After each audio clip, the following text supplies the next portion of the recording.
Bullying at school is a global phenomenon. Such cases can happen next to us even now, and we hope this film will unite us all in the fight against bullying and give hope to everyone who needs it. An ordinary Chinese school, an English lesson, children repeat the sentence structure and the tenses after the teacher. One of the best students, Chen Nian, listens attentively to the teachers because they have a serious task to get into a university. They must not give up. There are 60 days left before the entrance exams. Duty in the cafeteria, physical education, the usual schedule of subjects, and then we hear screams. One of the girls jumped from the balcony, fell to the ground and broke. All the students came from all classes to look at the victim. Everyone is standing with their phones to take pictures and comment on the incident. A suicide is a serious problem for a school, and then of course you can expect the police to try to sort things out. Chen Nian was called in to ask a couple of questions about the victim, Hu Xiao. Did she have friends at school? But there are no friends in Chinese schools. Chen Nian may have seen the girl excited, or she said something important before she died. If she knows something, let her say. The school is worried about the danger of students. The policeman tried to assure her that the school and teachers would protect her. They all wanted to cooperate with the investigation. The bell rang and everyone went to class. Exams are coming up, so every minute counts. Chen Nian wants to go to Beijing Tsinghua University, tries to study hard and get the best grades. While waiting in line at the cafeteria, the girls who drove Hu Xiao to suicide approached her and asked if she wanted to join them and be friends. She replied that she had no time for that because she had to study for her exams. In the evening after classes, they tried to talk to her physically. They were worried that she might tell the police about them as she had been summoned for questioning, and it was likely to happen again. At home, Chen Nian's mother asks her where she was after school, how she was doing in her studies. Her daughter is in the top 10 students. She really wants to go to Beijing University. Her mother feels like a bad mother, but promises her that one day they will leave here and live a much better life. In the evening on her way home, Chen Nian saw a guy being beaten up. She called the police, but the bastards grabbed her too, took 50 yuan, wanted to take her phone, but only broke it, then asked why she called the police. Is it really her boyfriend? Then kiss him as your last wish before you die, or do you want him to die? She kissed him, then the guy got up and beat the other one, and they left. Some time passed and the teenagers met again. Liu Baishan gave the girl 50 yuan, repaired her phone, and explained to her that she was a stupid perfect victim. But if she paid him, he would protect her. Chen Nian objected that he could not protect himself. Bai replied that the bruises didn't mean anything, he often fights. Isn't life clear? Either she is bullying others or they are bullying her. The girl advised him to keep fighting, but she is not like him. She is very smart and will go to a better university, and he will never. They are different, and maybe he shouldn't walk her home. In class, everyone received a message that Chen Nian's mother was a fraud. She got out and left the classroom with tears in her eyes, and in the evening she met Bai again. The girl was disappointed. She didn't care where she was going, so she got on his motorcycle and they went to his house, ate noodles, and talked. He was thinking about her, but he wasn't going to sleep with her. The girl doesn't want to talk about it. She asked him about manners, to which Bai replied that he is a scumbag and doesn't need manners. At school, the girls hit Chen Nian in the head with a ball and decided to ask her if she was tired of paying off her mother's debts. Then they pushed her down the stairs and she ended up in the first aid post. A guy from her class wanted to reassure her that in another month they would go to Beijing, and if she didn't make it, she would end up like Hu Xiao. She was weak and allowed to be pressured. Chen Nian feels threatened and turns in the 3 girls who abused Hu Xiao to the police. The police interrogate the girls, and they deny that they were in any way involved in the incident. Is there any evidence that they allegedly committed a crime? One of the girls said that they were good friends with Chen Nian, and it was just a prank. The policeman could not stand it and asked what kind of prank took Hu Xiao's life. Wei Lai said about Hu Xiao that it was her choice to commit suicide. She did not want to study, and her mother made her. A third-tier university was all she could hope for. Is it bad that Hu Xiao died? Her mother received a large amount of money as compensation, and if she had sued, she could have gotten $500,000. Otherwise, if Hu Xiao had even graduated from university and gone to work, she would have had to earn that amount of money for years. The police officers went to dinner to discuss the situation. Cases of school bullying are quite complicated. They cannot press charges without solid evidence. The Ministry of Education will definitely intervene, and more witnesses will come forward. Compassion comes only with years, and then everyone tends to forget their mistakes.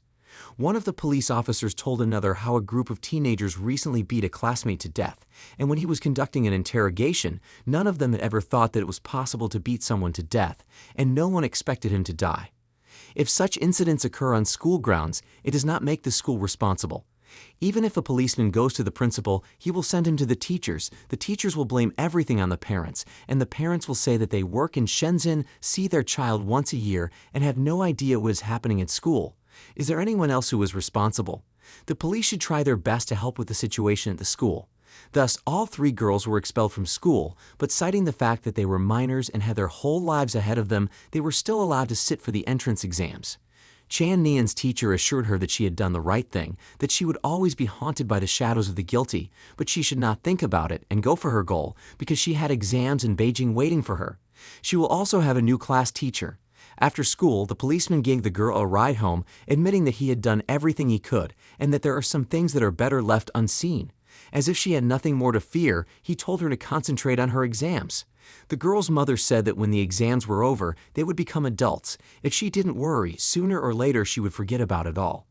What they don't teach at school is how to be adults. The policeman said that growing up is like diving. Don't think, just close your eyes and jump into the water. There will be sand, rocks, and clams around you. That's how they all grow up. Chan Nian received a call from her mother. She can't come home. She has no money. She is in debt, but she is worried about her daughter. The girl hopes that she will soon travel around Beijing, dreams of a shop near the university, and thinks about how they will make money from students. Her mother is happy to have support. This is her girl. They are the reincarnation of the Monkey King. They are invincible. Way to go. The challenge is over. Meanwhile, propaganda was being promoted at the school. They all have to stand up to bullying. If anyone needs help, ask their teachers.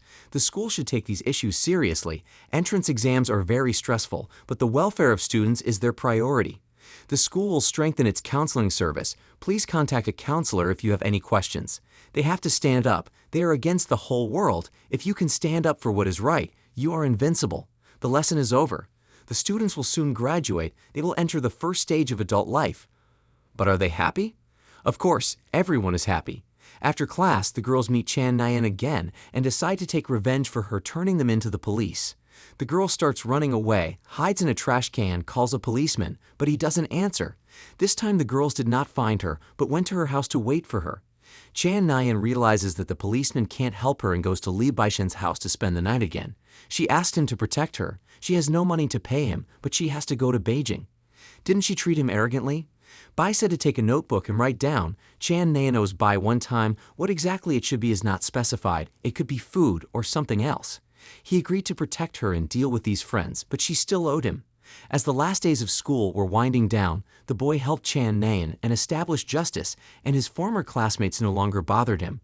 Bai had difficulties with money, like any other teenager living on the streets without parents. At school, Chan Nian and other 12th grade students took an oath before graduation.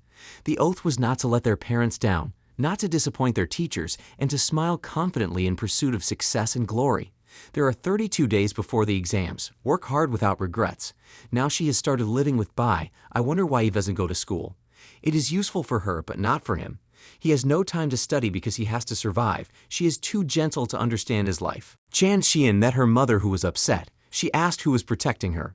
She asked for protection for herself, but she was only able to walk her home and did not tell her anything about Bai. When she returned to the boyfriend's house, she saw him beaten, and he closed himself off from her, trying to heal his wounds. Then they woke up together. He was in pain, but he was used to it. When he was 13, his father left them, and he became a burden to his mother, and later she met a man. One day she came home with meat buns. At that time, meat buns were a rare treat for him. He was so happy. When he ate, she hid him. Tears streamed down her face. This man left her because of him. He came back to find her, but she had moved away, and in fact Chan Nian was the first girl to ask if he was hurt. Once Bai was at a computer club, the police came in unexpectedly and took everyone to the station. Someone saw a suspected rapist here. Chan Nian couldn't reach him, time passed, and the police wouldn't let Bai go. The girl victim who was raped was supposed to identify the perpetrator from the detainees, but there was no culprit and he was released. Meanwhile, while Bai was away, the girls who caught Chan Nian began to tear up her books and notebooks, mock her, and beat her until she bled. They shouted that crying wouldn't help her, and neither would the boyfriend. How could anyone like her? And where was that protector now? They cut her hair, undressed her, filmed everything on video, and one of the neighbors threw a bottle into the yard and called the police. When Bai returned home, the beaten girl was gluing together papers she had written at school in blood.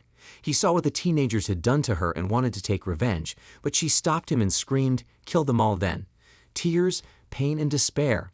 His head had to be shaved off at the very time when she needed him so much he could not protect her. Bae also cut his own hair. The photo of the two of them is on his phone as a reminder of what happened. It's time for the entrance exams. They will break through in the hope of a better future. Check your name and number 3 times. Try to finish writing 15 minutes early. Good luck to everyone. A better life awaits everyone, their new teacher was telling the students. Now they show the envelopes with the question and answer sheets. Chan Nayeon diligently completed all the tasks. No wonder she studied so long and hard. Time is up. Everyone has finished writing, and the observers have collected the papers. Everyone is waiting for the results. The first exam is passed. Breaking news, the body of an unknown woman was found dead. The cameras showed the license plate of a taxi belonging to one of Bae's friends. During the interrogation, he said that the car had been stolen and then returned after the murder. The friend was in the hospital for examination at the time, and many people saw him, so he could not be accused of involvement, although the victim's blood was found in the trunk of his car. In spite of everything, he did not give Bae away. Then the girls were brought in for questioning again, and they said they had not seen Lai since the day the bullying took place. The police found a video of them bullying Chan Nayeon, and since Lai is dead, Chan Nayeon was a suspect and was brought back for questioning. Of course, she didn't tell her mother anything. They attacked her, took pictures of her naked. Why didn't she go to the police? Where was she at night on May 31? She was doing her homework at home, and her neighbors could be witnesses if they saw her. However, she has no alibi, no evidence, only a motive. They decided to let her go because she has a second exam tomorrow. Moreover, they seem to have found a rapist who was involved in the second case at the same time. The victim saw the attacker's face, so it must be him. The police went to solve the other case for now. Chan Nayeon successfully passed the second exam. She met Liu Baishin, and he attacked her, although he had previously said that it was better for them not to go out together. They ran away from the police, and Bae pretended to be a rapist and told her to start screaming and calling for help. Bae thought up a story to take the blame for the crime and protect Chan Nayeon because he also felt guilty about what he had done. The story went like this. He was chasing her as if he wanted to rape Lai, but accidentally killed her, left evidence, and the police were looking for him. Chan Nayeon wanted to turn herself in, but it's not time yet. Bae explains that he is a lost cause, no brains, no money, no future, but he loves someone and wants her to live a happy life. He's a minor. His sentence will be commuted when she graduates from university, and he should be released by then. Chan Nayeon will meet him again when she grows up, because only if she succeeds can he be useful to her in the future, and he shouldn't forget that she owes him. The police caught him and brought him to justice. He's not a bad guy, but he really have problems with girls. Why all the rapes? But this is not the rapist they need. There's another suspicion. Wei Lei was killed and buried. The lab confirmed that the skin under her fingernails belonged to Liu Baishin. Why did he kill her? She would have lived if she had done what he told her to do, so he pushed her, the girl fell, bruised herself, and died accidentally. The police were trying to figure out who they should put in jail. Chan Nayeon continued to claim that she did not know who Liu Baishin was. She thought that she would study well, go to university, become one of the smart ones, find answers to questions, and if possible, protect her world. Even if she couldn't, she would try. Then Bae proposed a deal. She would protect the world, and he would protect her. During the interrogation, they stood their ground. They realized that no one could help them. She was accused of being a victim and then getting even with Lai herself. The policeman continued to interrogate Bae, pretending to be his friend, trying to find out the truth, promising to help the two of them, offering cooperation. He knew that they were friends and that they were covering each other in this criminal case since she had been abused, so they had killed her together. Bae did not go to meet with anyone. He only said that the policeman should stop playing the role of a hero trying to save everyone. They wanted to reassure him that Chan Nayeon had confessed to the murder and demanded that he not sacrifice himself for someone if he was not involved in the crime. However, Chan Nayeon claimed that she had not killed anyone and knew nothing about it. Everyone was waiting for the verdict. The teenagers knew they would never see each other again. Tears welled up in their eyes, but they did not confess. If he took the blame, he would have to serve a decade in prison, and Chan Nayeon would not stand it. No one would do such a thing, but the policeman concluded that adults would understand everything, but not teenagers. Liu Baishin was imprisoned until the sentencing. Chan Nayeon passed the entrance exams with flying colors, and she had a great future in Beijing. She returned to live with her mother, as if she had become free and more mature. The policeman decided to visit them for the last time, to tell them that a couple of days ago the court had sentenced Liu Baishin to death, and that he was not actually a minor. He turned out to be an adult. Chan Nayeon started screaming and crying. Why can't he leave them? Why can't one of them be free? But the policeman admitted that he had lied. He would be in prison for a decade, and she could be released in a couple of years as an accomplice in crime. Chan Nyan visited Bayan prison, and it became clear that she would be imprisoned with him again, tears in her eyes and unbearable pain in her chest, a broken future. She realized that she would not be able to leave Bai, and she no longer wanted to go to university. A diligent student and a hooligan, both of whom should be imprisoned, the policeman had done his job. The girl was relieved after confessing her involvement in the case, just as she was relieved after passing all her exams. At the end of the test, she had to write a letter to herself 20 years in the future. Finally, Chan Nyan asked Bai if he could go back in time, would he do the same thing? He doesn't like the word if, he would always do it to protect her and share the blame. Chan Nyan was charged with negligent homicide and given a reduced sentence of 4 years in prison. The case caused a huge public outcry. The government introduced harsh penalties for minors involved in bullying, but also initiated a school safety plan. On October 26, 2012, a law on the protection of minors was adopted.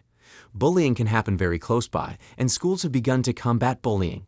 But bullying can also take place outside the school grounds. In 2016, the Ministry of Education and 8 other ministries implemented 11 initiatives to combat bullying in schools, including penalties and fines.